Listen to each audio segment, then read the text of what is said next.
Les Anneaux de la mémoire, une histoire des esclavages.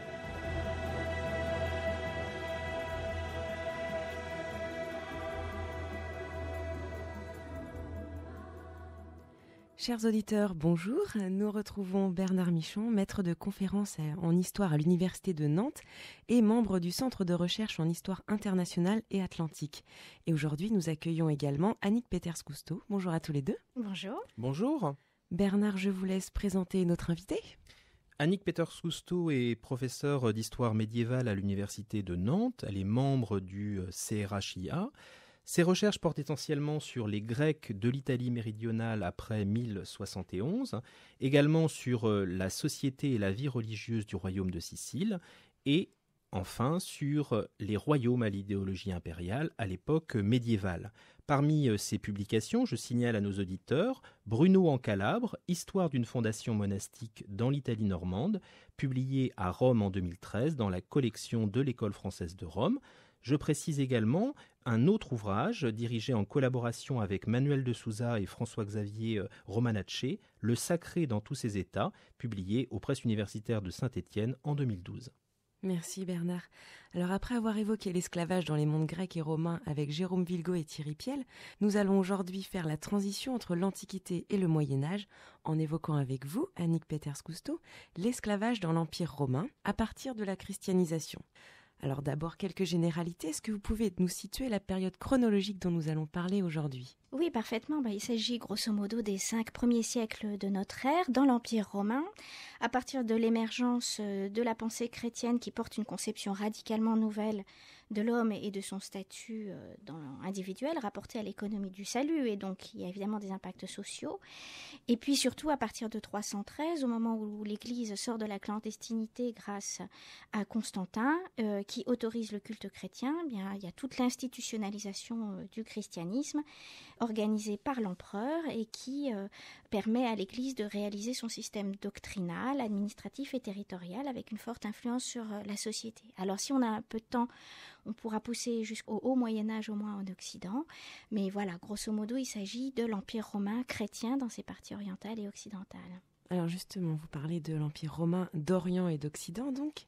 Est-ce que vous pouvez nous préciser de quoi il s'agit ? Mais il s'agit d'un seul et unique empire. Ça, il faut vraiment retenir dans la pensée de l'époque. Il n'y a qu'un seul empire et c'est l'Empire romain.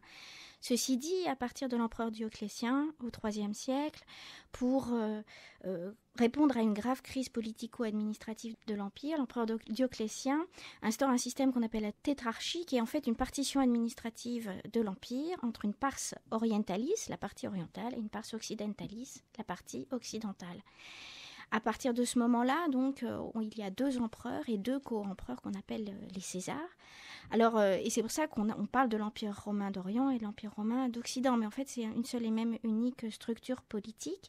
Et il arrive du reste, tout au long du IVe siècle, qu'un empereur, pour des raisons conjoncturelles, parce qu'il élimine son concurrent, en fait, règne sur l'ensemble de l'Empire romain. C'est le cas de Constantin, c'est le cas de Théodose à la fin du IVe siècle.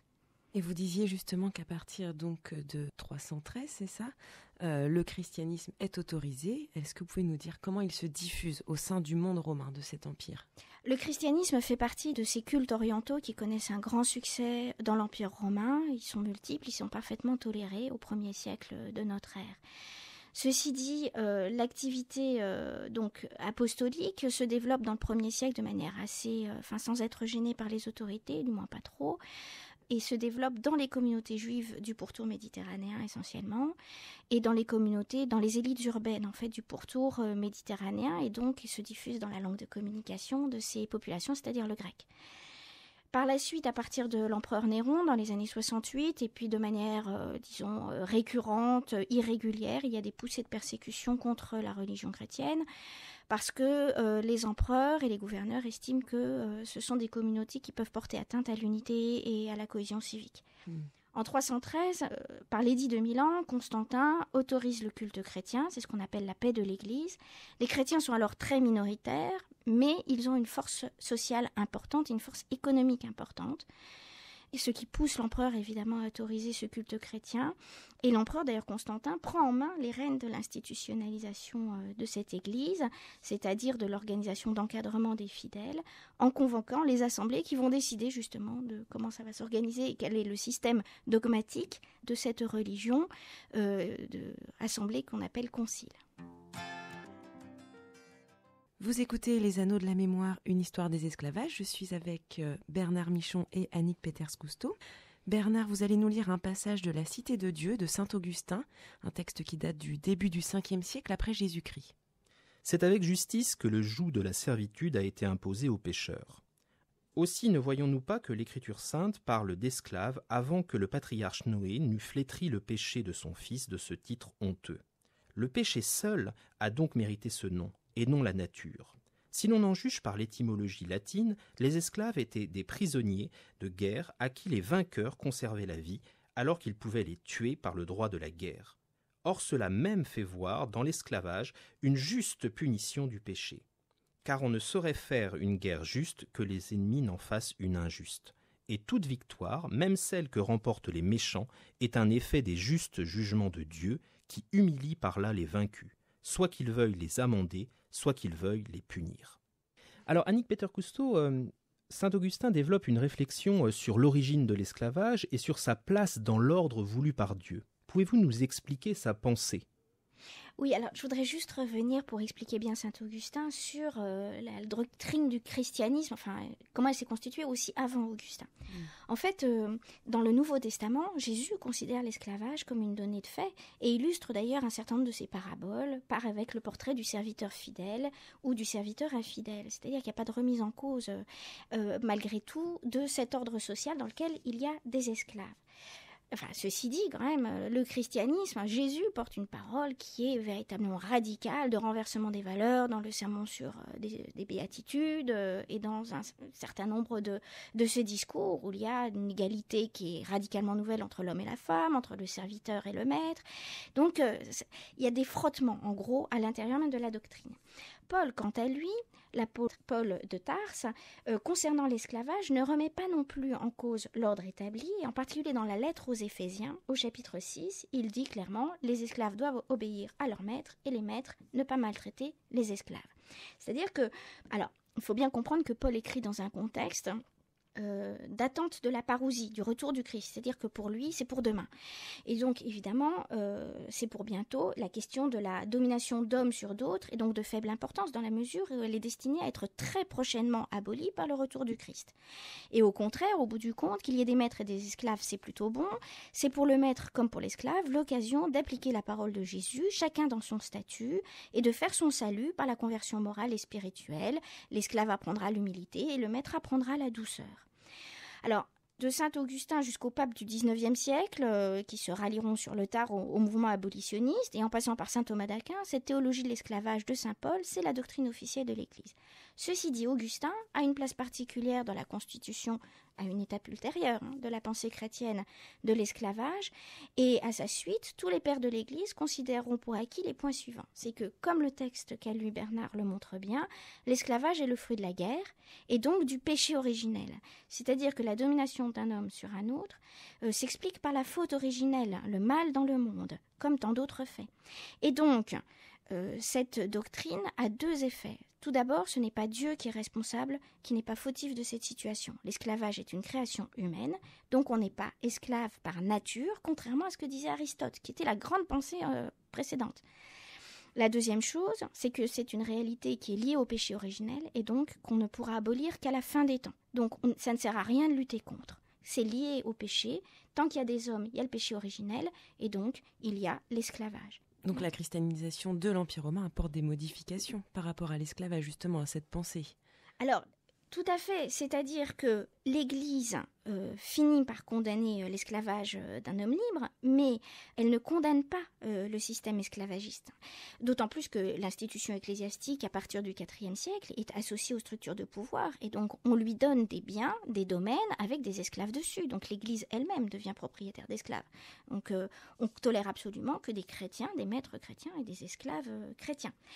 Mais ce que prône l'Église en revanche, c'est un adoucissement des mœurs et une attention plus grande aux autres. C'est-à-dire, on ne refuse de changer l'ordre au profit d'une égalité réelle, parce que ce n'est pas possible. En revanche, l'Église et les évêques en particulier mènent une réprimande sévère, des comportements brutaux à l'égard des esclaves, et prônent d'ailleurs la compensation des inégalités sociales par le biais de l'aumône. Alors, c'est comme beaucoup de phénomènes sociaux, comme la torture, par exemple, ou la peine de mort. C'est-à-dire que le discours de l'Église paraît un peu décevant, mais parce que la doctrine est une doctrine théologique qui est fondée sur le péché originel, et donc ça ne sert à rien d'essayer d'affronter ce phénomène-là. Est-ce qu'on peut parler d'un reflux de l'esclavage avec ces modifications ? Alors, l'esclavage reflue dès l'Antiquité tardive. En revanche, c'est assez indépendamment de la christianisation. C'est-à-dire que ce dont on s'aperçoit, c'est que dès le IVe siècle, dans l'Empire romain, l'esclave de peine disparaît. Ce qu'on appelle l'esclave de peine, c'est l'homme qui est considéré dans le système de production comme un outil et dans le système de commercialisation comme une marchandise, et qui est affecté à des travaux extrêmement durs dans les champs, dans les mines, etc. Pour cet esclave, il est licite d'en faire trafic et d'exploiter sa force de travail comme la traite à l'époque moderne. Or là, dès l'Antiquité tardive et tout au long du Moyen-Âge, on ignore cette réalité de l'esclave de peine. Il existe des esclaves domestiques, mais pas d'esclaves de peine.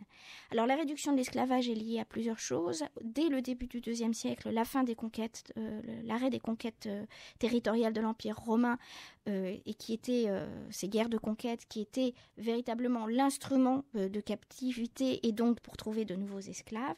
Et puis les mutations, j'ai un peu difficile d'entrer dans les détails, mais les mutations des systèmes de production sur les grands domaines agricoles qui, au bout du compte, font fléchir l'esclavage de peine. Donc, voilà, il reste des esclaves, mais attachés au service domestique des élites. Certaines fonctions restent en théorie interdites aux esclaves, notamment celles qui apparaissent avec l'institutionnalisation du christianisme, les fonctions d'évêque ou d'abbé, mais grosso modo, il y a des exceptions. Voilà, donc grosso modo, diminution et infléchissement du nombre des esclaves, arrêt de l'esclavage de peine, mais de manière assez indépendante de la christianisation. Merci Annick Peters-Cousteau, on va devoir s'arrêter là, je suis désolée. Bernard Michon, nous nous retrouvons la semaine prochaine et nous poursuivons nos échanges en concentrant cette fois notre attention sur l'Empire byzantin. Merci aux auditeurs qui nous suivent, excellente fin de journée.